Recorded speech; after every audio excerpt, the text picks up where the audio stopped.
kaibigan, huwag kayong aalis. May pamalit na po ang kape.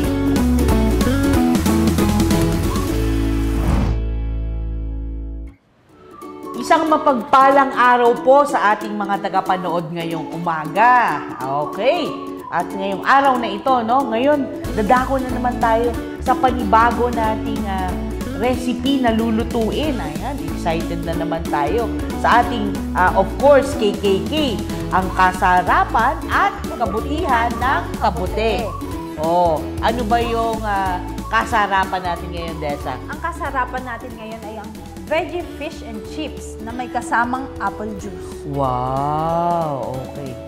Alright. So, veggie fish and... actually, sa ano yan eh? Sa England, marami yan eh. Oo. Fish and chips yung kanila eh, di ba?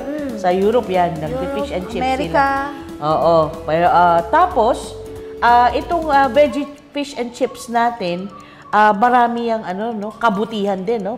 Pero bago tayo pumunta dyan, syempre, tingnan muna natin yung kabutihan ng salita ng Diyos. Okay. Mababasa natin sa Ephesians 5:15-16. Be very careful then how you live, not as unwise, but as wise, making the most of every opportunity because the days are evil. Napakagandang verse. Maganda yung verse natin ngayon kasi dapat daw maging matalino, no? Marunong, wise actually. Wag daw tayo maging mangmang. At saka wag padalos-dalos sa mga pipiliin at gagawin na desisyon, no? Dapat pag-isipan natin. Kung sa bagay. Para rin yan actually yung sa mga pagkain, food choices natin, no? Pag minsan kasi mas madali na lang. Kaya nga, di ba sabi, you are what you eat. So dapat kasi minsan kasi di ba pag karne yung kinakain mo, sabi daw, magiging karne rin yung pag-uugali mo. Pero yun, kung ano yung health na mararanasan mo. Kaya you are what you eat. Kung ano nakakain mo, yun rin na magsasuffer yung katawan mo. So kapag kumakain ka ng mga matataba na karne and all, pag yan ay naging bahagi mo, mas lakas ang tendency magkasakit ka. Samantalang kung gulay ang kakainin mo, ay mas magiging mahaba ang buhay mo, less yung iyong mga baggages. Napakaganda. So, maraming salamat dun sa paalala dun sa ating verse na we should always choose wisely. Alright. So, kaya sa mga nanonood, dapat patuloy silang mag-isip ng mga dapat nilang kainin. Dapat ipaplano rin. Ipaplano, kasi syempre hindi na tayo natanda. Hindi na tayo nabata. Natanda talaga tayo. Hindi tayo na. Okay, sige. So, dahil dyan, magandang tingnan natin ano nga ba itong kabutihan ng veggie fish and chips natin and apple juice, no? Apple juice, siyempre yung pantulak natin para hindi naman din natin ini-encourage na maraming tubig or juice sa panahon ng meal, di ba? Pa konti-konti lang para lang medyo hindi ka para dry dyan. Para pantanggal lang ng ng umay o tsaka ng whatever. So, ano bang maganda, anong kabutihan nitong ating veggie fish? Ito yung pang natin sa fish. Ay ang tofu. Tofu? Oo, tofu na lalagyan natin ng seaweeds. Kaya siya naging veggie fish and chips. Kasi syempre, yung isda, lasang isda yung seaweeds, no? Kasi parang may lansa siya, diba? Ang seaweeds, galing siya sa dagat. Kasi yun yung kinakain ng isda. Okay. So, meron ka ngayong iodine. Ayan, no? Maganda yan. Malaking tulong yan sa natin, minerals natin, no? Na kailangan ng katawan. Ano pa? Saka protina. Yung protina, kasi yung tofu. Yung tofu. Kumbaga, hindi tayo kakain ng karne or ng fish. Ito ay may protina pa rin. Yung yung apple juice natin. Yung apple juice natin, may vitamina yun. May vitamin C, no? Oo. Kasi lahat naman ng prutas at gulay may vitamin C. Kaso, once na niluto mo siya, natatanggal siya. Kaya mas maganda siyang... Fresh yung apple juice mo, no? Isa, kita ko din sa atin sinachop talaga yung mga apple apple. Totoong apple talaga, no? Tapos, kung meron kang juicer, mas maganda yun. Pero pag biniblend mo kasi siya, nawawala yung fiber niya. Kaya, kung i-blend natin, hindi ko masasabi siyang may fiber content siya ng malaki. Kasi once na bine-blend mo siya, nawawala yung fiber content niya. May fiber pa rin, pero may fiber pa rin, naliless siya kasi gawa ng process niya. Ginuyana nung kasi di ba sa science, may mga ganun siya. Kumbaga, pag once na inano mo siya, blend siya, nawawatak siya. Nawawatak ng marami. Okay. So, kaya mas maganda pa rin naman siyang kainin. Pero ngayon, syempre, gusto naman natin ng pantulak. So, kailangan medya-medya yung pagkainan mo. Okay. So, meron na tayong veggie fish and chips. So, meron ka ng protein dahil doon sa tokwa mo, meron ka ring vitamins and minerals dahil sa seaweeds mo. Tapos yung chips mo, carbo. No? Kaya mga kapatid, huwag po kayong aalis at magbabalik muli po tayo para matunghayan ang pagluluto ng veggie fish and chips na may kasamang apple juice. Okay, see you!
So here are 5 tips for energy.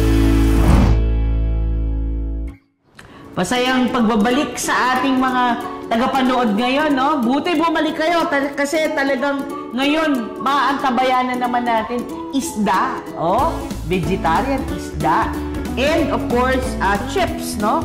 Paborito yan ng lahat. Sino bang may ayaw ng chips, no? And of course, yung last ay apple juice. Okay. Sige. So, ano bang ingredients natin para sa ating bagong siyempre, pang ilang episode na natin to? 6. Pang-anim na episode ng KKK. Kasarapan at kabutihan ng kabute. Sponsored siyempre ng MRD Mushroom Factory. of course. At saka ng Hope Channel. Hope Channel. Okay. So, sige. Ano ang ingredients ng ating veggie fish? Okay.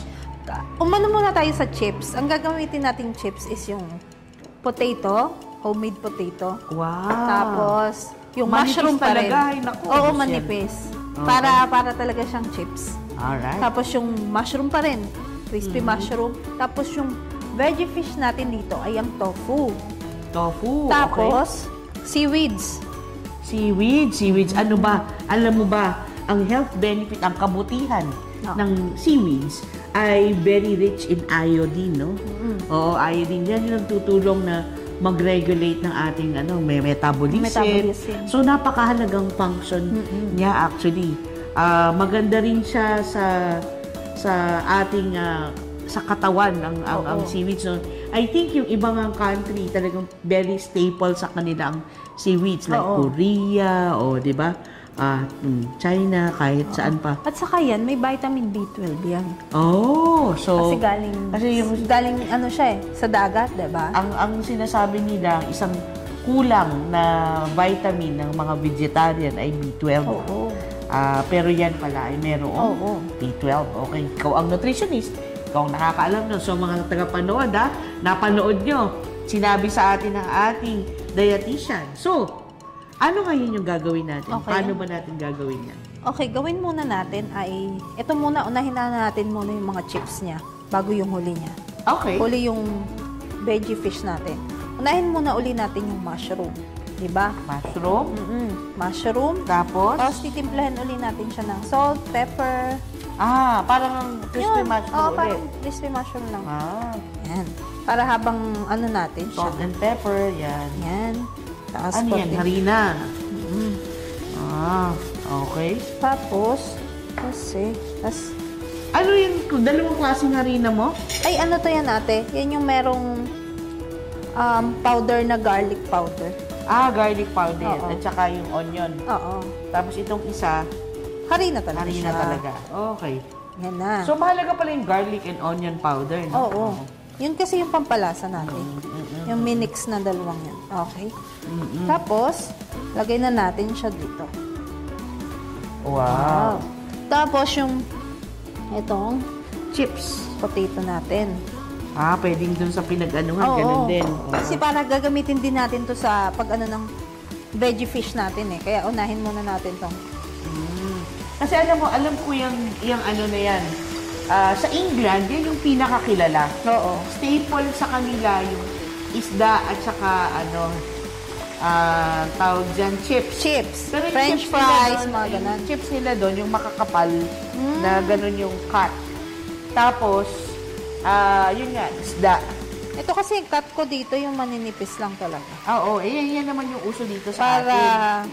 potato chips. Oo. Kaysa sa bumili ka, kahit nga sa sa bahay nyo, Mas at maganda merienda ikaw ang gagawa. merienda ng mga bata, kaysa bumili kayo ng chicheria sa tindahan, mas magandang ito na lang.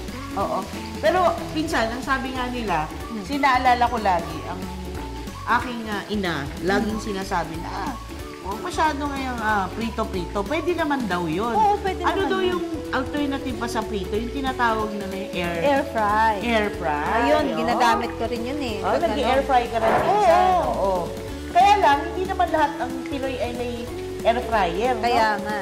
Oo. Kasi yung air fryer, walang mantika talaga yun. Pwede nyo rin pong gawin to, yung ginagawa natin. Pwede mo rin siyang i-air fry yung mushroom. Oo. Pwede mo rin i-air fry. Very good. Pero hindi siya yung ka-crunchy ng katulad ng pinirito. Pero mas healthy. Mas healthy ba yun? Ang problema lang, yung air fryer, nakakabili ba nun basta-basta? Hindi, syempre, bibili ka talaga ng medyo pricey yun, diba? Medyo pricey ba? Pero ibig sabihin, habang nag-iipon kayo, at least may alam niyo yung alternative na mas healthy. Hindi kami nagkulang ng pagpapaalala sa ating mga tagapanood. Ayan. So, yan muna, mushroom, crispy mushroom. Ito na. Tapos na And then siya. after nyan, yung Ito na tayo. chips natin. Okay. Kunin na natin siya. Kunin na. Tapos, ito na Pupunta potato. na tayo ngayon sa Potato na. Kunin na natin yung potato chips. Ayan. Potato Naku, chips paborito ko.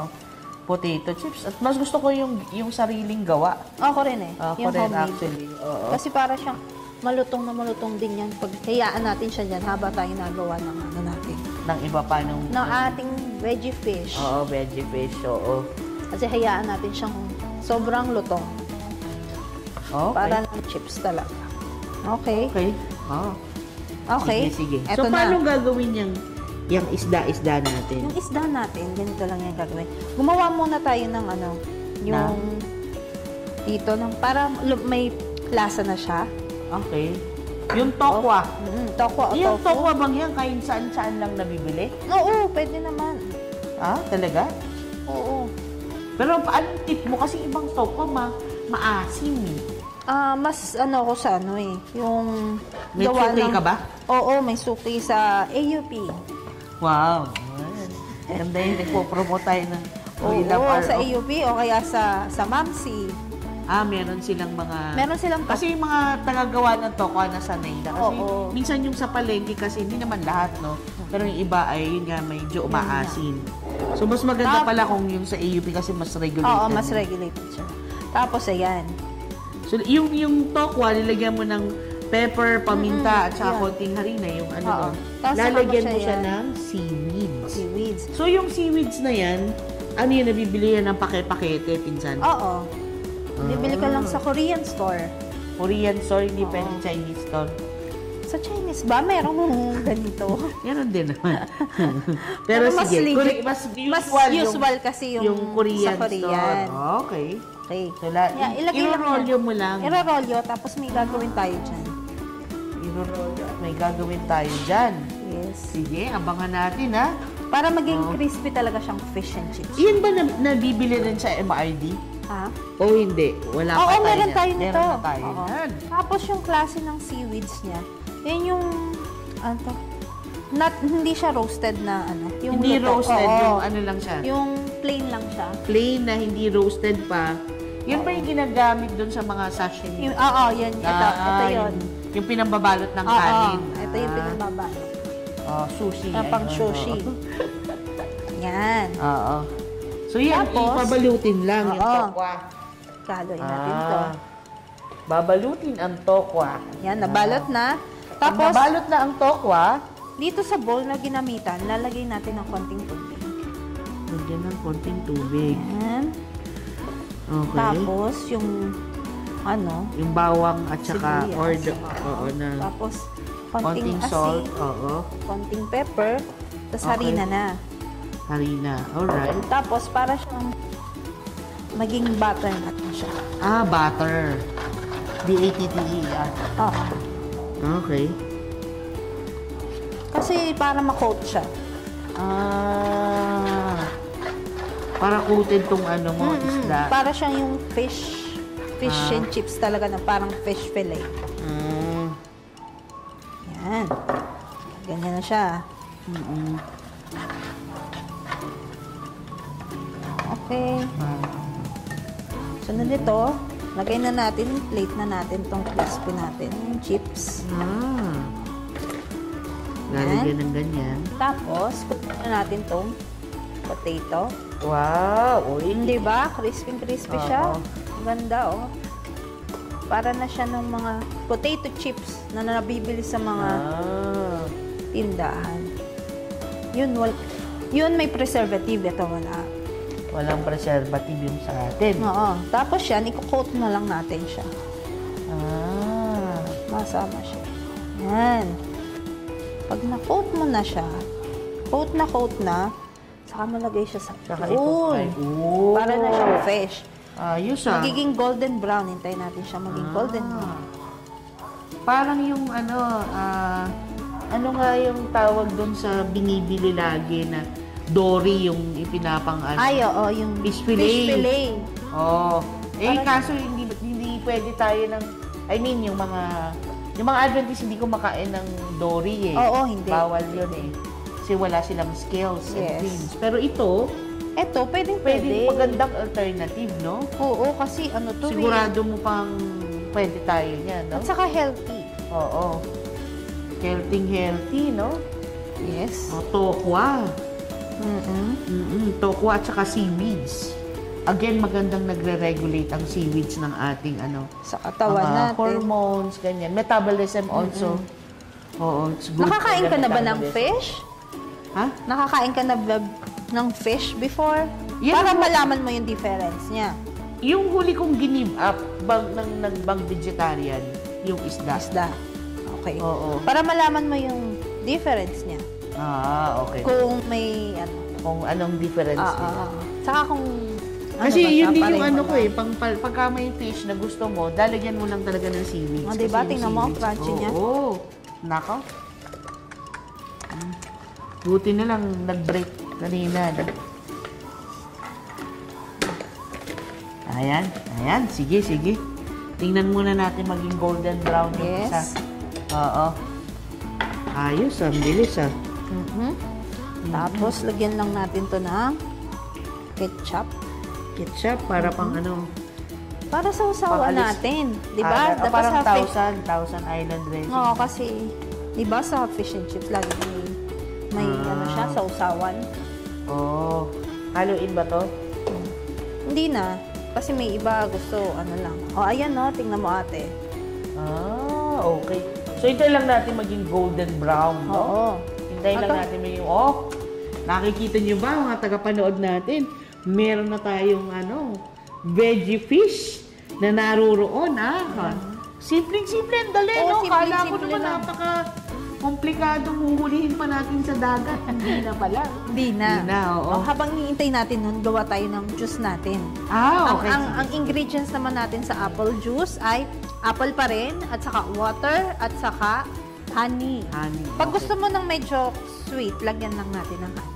Okay, ang apple, sabi nga nila, isa rin tong powerful na fruit. An apple a day keeps the doctor away. The doctor away. Bakit ba? So, talagang ano pa hahanapin mo? Di ito ng apple. Ano? Sige, ayos. Yan. Ayos Tapos, yan. kutsara. Tapos yung kutsara ng honey. So, dalawa lang pala ng no? Yung pa, meron pa doon honey, Gusto mo lahatin ng honey? Para honey. Nandyan pa rin yung honey. pinagawa ng banana. Okay. Okay. Tapos, Ako na. sige. Alin yun? Ito? Oo.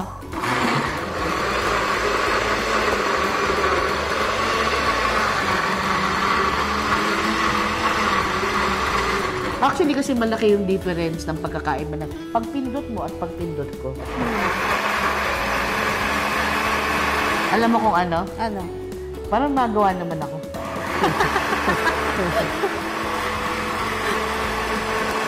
Hindi naman puro tikim. Ayan, bukang... Ayan. Lagay mo na dito, te. Sarap yan, Para tamang-tama sa ating Hindi ba ito chips. matatapon? Yes, tatanggalin. Tanggalin. Wow! Wow. Wow, may red pa siya, Okay. Sakto na to ang ating fish. Diba, te? Para siya talagang fish fillet. Oo. Lagay na natin. Alam mo, ang susi din talaga actually sa pagkakaroon ng sasabi kasi nila pag vegetarian daw malungkot. Hindi dapat ganun. Oo. Dapat ba, kasi variety. malulungkot ka ba dito? Parang hindi naman. Parang hindi? Oo, Parang hindi nagkakalayo? Ang susi kasi balance Sasabihin nila, Desa, mas healthy yung anong tawag dito, yung pinakuluan. Oo. Okay yun. So, ang gawin mo na lang, pwede mong i-match. So, yung mga pinakuloang talbos, ganyan, i-match mo sa pritong tofu na may seaweeds. Di ba? Oo. So, para masaya. Kailangan Hindi lang sa mga plain. bata, di ba? Oo. So, yan, okay. Try mo natin. Try ko na ba? Pwede na? Oo, pwede na. Try natin tong potato. Kung ano ka. Sige. Pero para mas masarap ang tikim natin, manalangin muna tayo. Sige. Ay, manalangin. Panginoong Diyos, maraming salamat sa pagkain na sa hapag namin. Nawa, Panginoon, ito'y magpalusog palakas. Di lang sa amin, kundi yun ding mga magluluto nitong dish na ito. Salamat, Lord, sa lahat. Sa pangalan ni Jesus. Amen. Yan. Alright, so let's see. Nabibili mong chicheria sa labas. Sarap. Kahit walang dip, pwede na siya, no? Sarap, di ba? Lasang-lasa yung Diba nung subukan natin garlic may dip, no? Mas okay. Ang gusto na ng mga bata. Kaya lang, hindi lang mga bata, pati matanda, no? Favorite mo yung ganyan yung mga chips on the side. Okay. Ito naman, Subukan natin itong isa. veggie fish. Veggie fish.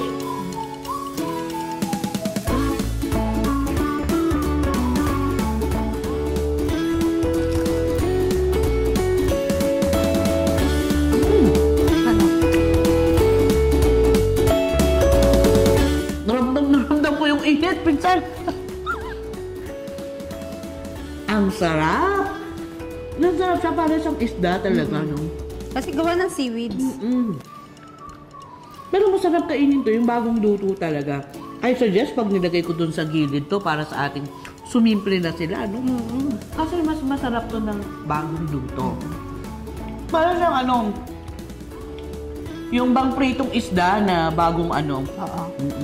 Hindi siya nagkakalayo. Kaya nga siya naging veggie fish. Hindi lang siya malansa.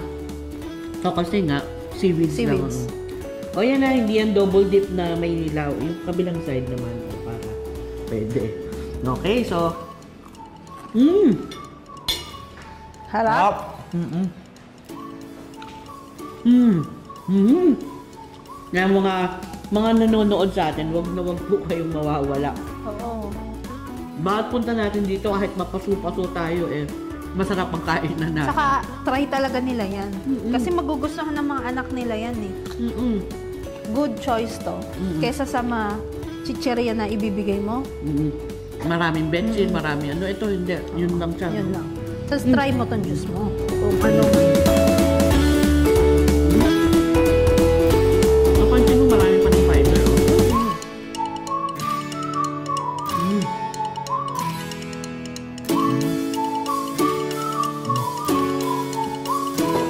Madami ng fiber. Sarap. Ang sarap. So, kung gusto mo masyadong mas consistent siya, Oo, pwede mo siyang i-strain. i-strain mo pa o kaya. Pero kung gusto mo kasama yung Oo, fiber, pwede. mo na, okay. Hindi ka lang umiinom, kumakain ka pa. Masarap. Masarap siya. Join siya lang. Kasi mababalance yung alat. Alat, dun sa tapos yung tamis. asin. Okay. Okay. So, okay na okay po tayo ngayon, ha? Natapos na naman po ang isang ating demo na napakabilis, napakasimple, at napakasaya, no? So, sa susunod po na episode natin, no? Susunod na episode natin sa ating KKK, Kasarapan Kabutihan ng Kabute, ay magkakaroon naman tayo ng, kung tapos na tayo sa veggie fish, sa British yan ginagawa, punta naman tayo sa bandang Pasta Italia. tayo. Oh, anong meron Pasta. tayo? Pasta. Anong pasta natin? Mushroom aglio olio na may orange juice ang side natin. Wow! Talagang abangan nyo po yan, ano, sa susunod po. Ang episode 7 po natin ay yan, no? Muli, maraming salamat po. To God be the glory. Salamat sa Lord sa maraming choices na ibinibigay sa atin para maging malusog ang ating pagkain, no? So, hanggang sa muli, asahan namin kayong babalik kayo sa KKK by MRD Mushroom Factory. Maraming salamat po. See you soon!